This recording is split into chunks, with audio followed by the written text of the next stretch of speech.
Greetings and welcome back to my channel, Meta Messiah. Today we're going to be talking about Suka, Dejitaro Suka, and Okinami, A Tale of Two Tokens, and the final chapter. I will not be covering Okinami anymore until there's actually some news, an actual event, or something from the dev, or whoever is the founder of Okinami, like when the truth is revealed.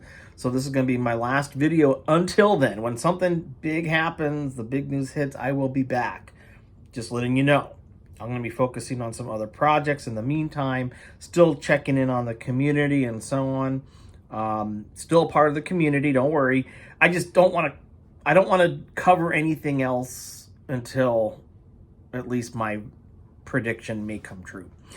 Tale of Two Tokens. Okay, Okinami and Suka. Let me give you the real TLDR, if you could call it that. If you recall, in May or so, May of 2022, and around early July 2022, two tokens mysteriously emerged on the blockchain. The first was Dejitaro Suka, a claim to Ryoshi and his new vision, new token, this anti-Shib. We're going to take on Shib as this centralized evil force now because Saitoshi's just taken this project into, the institutions and centralized,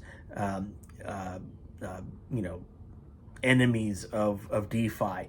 And so Suka comes out and has a huge success because 4 days after the Suka launch, the Ryoshi research account on X, which was once Twitter, changes its image to Milarepa, and the banner is this like moon and clouds and stars, and the stars were aligned for Suka, and because Tsuka relates to Sangyang Haruka, which starts with a TS and ends with a UKA, they're saying it must be Ryoshi's pointing to Suka, which is actually full name Dejitaro Suka, means like digital currency in Japanese.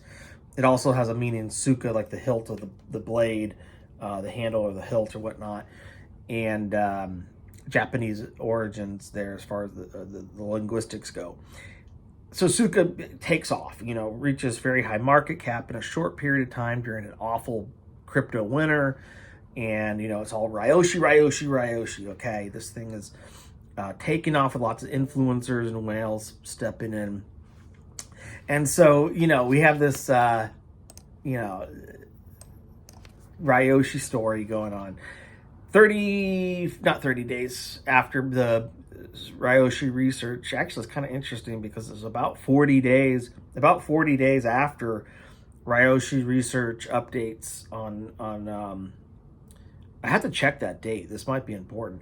About 40 days after Ryoshi research updates on the X account, there's this other token, Okinami, Kanagawa Nami, okay, which is represented by the Great Wave off Kanagawa, the Hokusai, very famous art, very, very famous artwork, iconic, one of the most iconic pieces of art, like Starry Night. Actually, a lot of people believe that Van Gogh's Starry Night was based on Hokusai's art. So it's like these two tokens emerge, like almost diametrically opposed in some ways, but yet connected. A lot of their contract is the same. Contract indicates maybe possible devs being, using the same contract, but except for the execution layer. There's a part of the contract, the execution layer, and that's different because that's how you identify the token is through that, and how it interacts with the EVMs and whatnot when you trade the token. And so, Tsuka, they came out very strong. Okinami starts off very strong. Dev messages, coming out on both. They pump during crypto winter.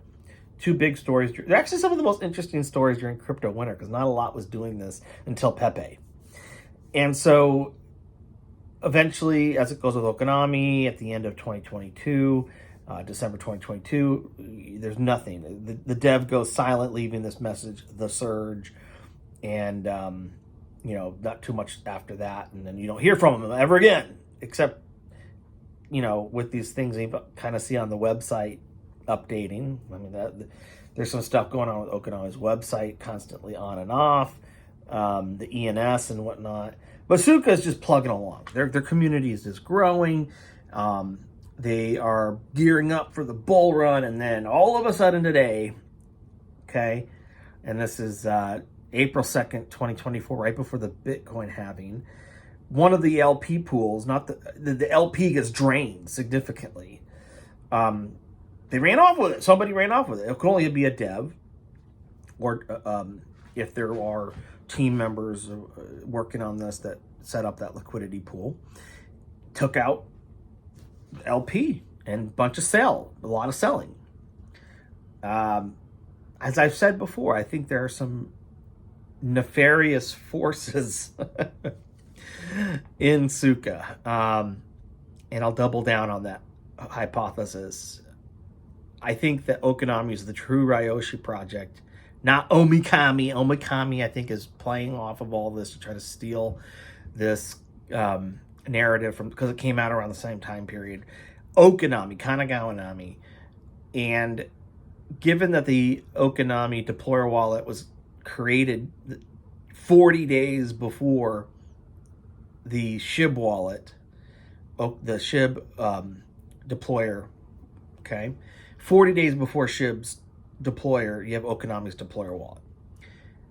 And there's these interactions, and there are these signals coming out of that wallet that show a highly dynamic and sophisticated movement of Ethereum that only Ethereum devs probably could do, or very sophisticated devs.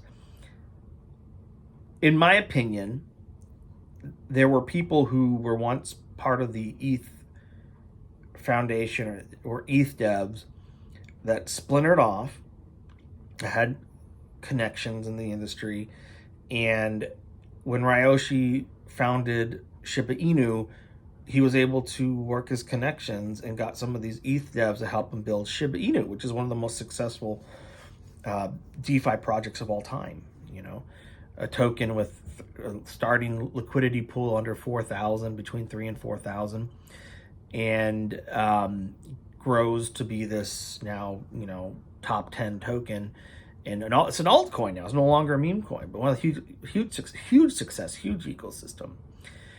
And so, as the story would go, Ryoshi leaves Shiba Inu and goes off on his own and disappears. Erases everything on his mediums, erases everything on his Twitter account, and then we see this a year later, the reemergence of that Milarepa image on his Twitter account. Kind of weird stuff. As I've said before, I don't know if Ryoshi's one person. Maybe there's one person who invented the character. This is not a person named Ryoshi. It's a LARP. He's a LARP. He's a LARP of this mysterious character. That's just like anyone else online who's anonymous that has a name. I mean, you are a LARP when you create a character online. You have your avatar. You're not doxed. Ryoshi's not doxed. Shaitoshi Kusama's not doxed. And yet you're LARPing this character because you want to maintain your anonymity. So it's possible that there is a Ryoshi central figure, but there's a group around this person, a group of people. And they're very much connected to the ETH, because Shib is a ERC20 from its birth. But there's some ETH folks and maybe others that are not necessarily part of the ETH Foundation that kind of joined forces to make sure Shib was a huge success. Then, going back, Ryoshi said he would come back with other visions that, part of his vision, other tokens, part of the vision. And so maybe he decided to go about it very clandestine, secretive, just to create projects that were in line with the vision, but they're DeFi. I mean, he leaves them to the communities to build whatever is intended to be. Where the dev really is of no importance in the end, but still part of the founding of that particular project. To make a long story short, which is hard for me to do because this is such a complicated narrative, the Suka people, devs team, and Okinami devs team, I believe, were once together. They kind of splintered off of Shiba Inu. They had close affinity for Ryoshi and believe in the vision. And so you had this team. We're going to make this super based project and redo Shib. We're gonna recreate Shib. We're gonna do it during crypto winter. Make this a huge success.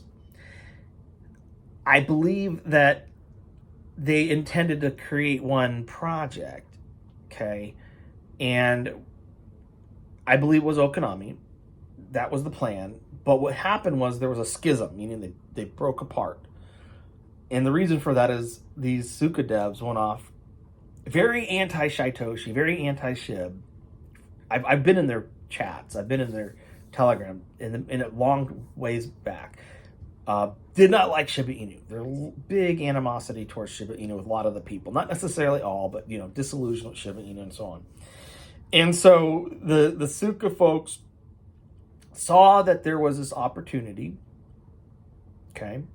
They saw there was an opportunity and said, we're going to launch first.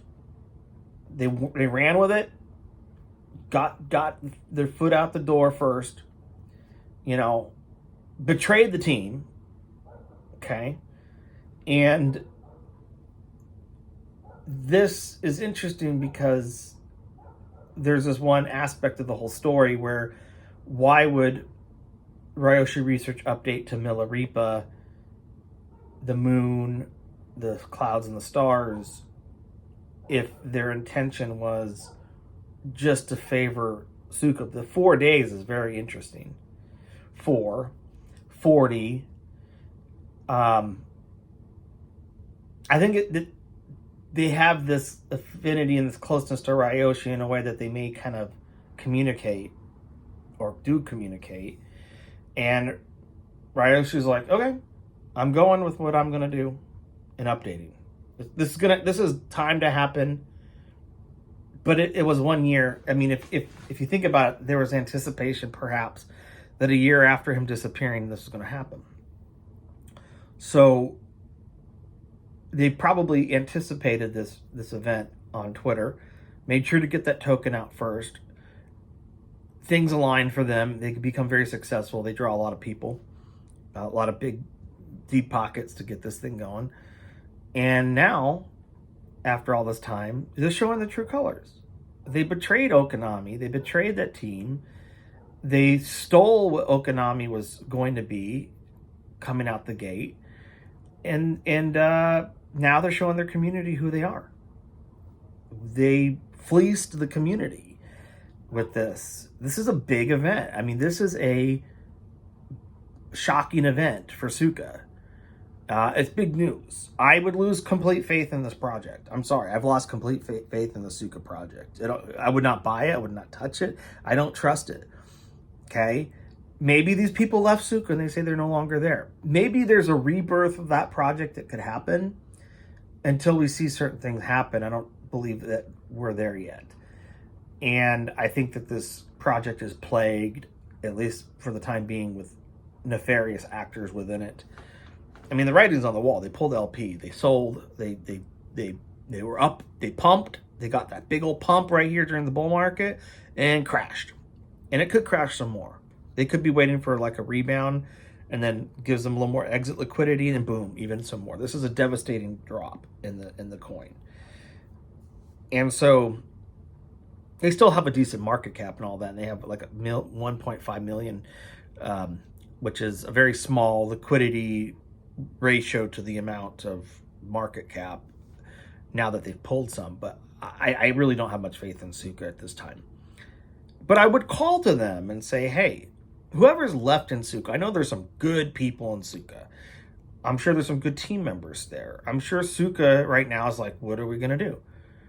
From the Okinami community, as I've said all before, in the Tale of Two Tokens, it's time for the dragon palace under the sea now. You know, this evil dragon sitting there with Tsuka is this imposing force now, of destructive force. It could be a creative force. And just like in the story of Urashima Taro, where the dragon palace under the sea is an essential aspect of it, Urashima the fisherman saves Otahime the turtle, and she rewards him by taking him to the dragon palace, and the dragon under the sea gives him wealth, blesses his marriage to his daughter, and he's a prince, and he has it all. But this is the story. He missed his home, he missed his family, tells him he wants to go back and say goodbye, or see him one more time. Gives him the mystery box, opens the mystery box, and he becomes old. He rapidly ages, and then either is going to die or dies. But the lesson of the story is, once you have everything, why go back? You sometimes have to say goodbye to that comfortable place and say, there's no turning back. I'm not looking back. I am ready to take on this new life. I have it all. Don't be a fool like Urashima Taro. In the end, he's an old fool that dies. Poor and lonely. All right. So there's a lesson there. Don't be a fool. That's kind of the story of the underlying theme in DeFi. It's like, once you've made it, you know, don't be a fool. Take care of that treasure that you have and do something good with it. Don't let it go, because you may never get it back. So, in order to conclude on this, I believe it's time for Suka to come to Okinami and say, let's do this right. Let's join forces. Let's invest in this Okinami token representing a true vision for Ryoshi. The LP is just sitting there unlocked, but yet no one's taking it. There's clear good faith intention, because they could take it. It's not locked. They could have.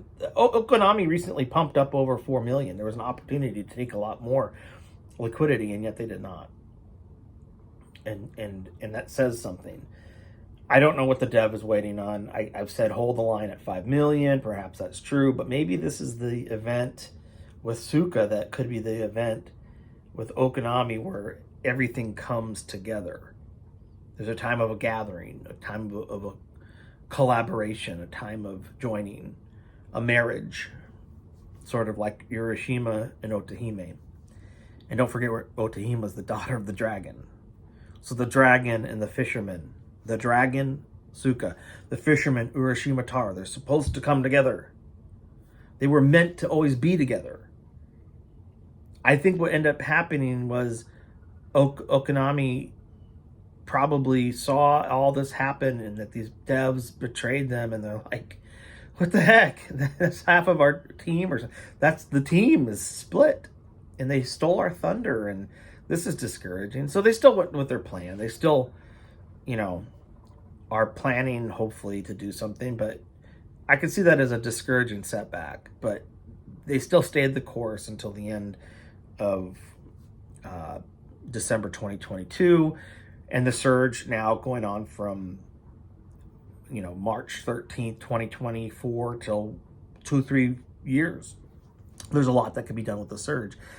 And in my mind, what needs to be done is, and I'm seeing this right now, is there needs to be a conduit or a number of applications or technology wielded that we need to push traffic into the right layer twos. I think Shibarium's a big one. Base layer 2, and there's others. I think we talked about optimism. There's things that need to be done in the layer 2 arena to sequence traffic in a way so that we can bring the ETH gas cost down to much less and get 100,000 transactions per second. A big undertaking, but I could see it being some type of very well put together sequencer and a DEX of kinds and a staking protocol, proof of stake involved in that. But where Shiba Inu is connected to all this, I think it's important for Shibarium to be a big part of it. It's a big layer 2 that's emerging and growing. Base is just out of control right now. growing very large. So that's all, folks. I mean, I don't have much to say. I'm not going to talk about these on my videos for a while, but too bad. I feel bad for the Suka community. They're huge losses. A lot of people got burned on this. But again, I think the Suka team, at least those who are behind this, showed their true colors. And I would be wary, and I would be hopefully optimistic to say, hey, there's this Okinami token out there ready and willing to do something right and do it the right way. There's good people in this community, folks. One who donated, 10 million Okinami tokens to the Canro Vitalik Buterin's charity, some 15,000 or so at the time, in donation just to do something good. So there's a goodness in this Okinami community. And I've taken a step out. Okinami people, I'm stepping out of the main chat to let you guys talk. I want to hear, I'm listening now. I'm just listening. And I think I'm at a point right now in my meditation, I'm listening. I'll do my talking on here. Please like, subscribe, share, comment, let me know what you think. But in terms of the Tale of Two Tokens, here we go. Dragon Palace under the sea. Let's make it happen.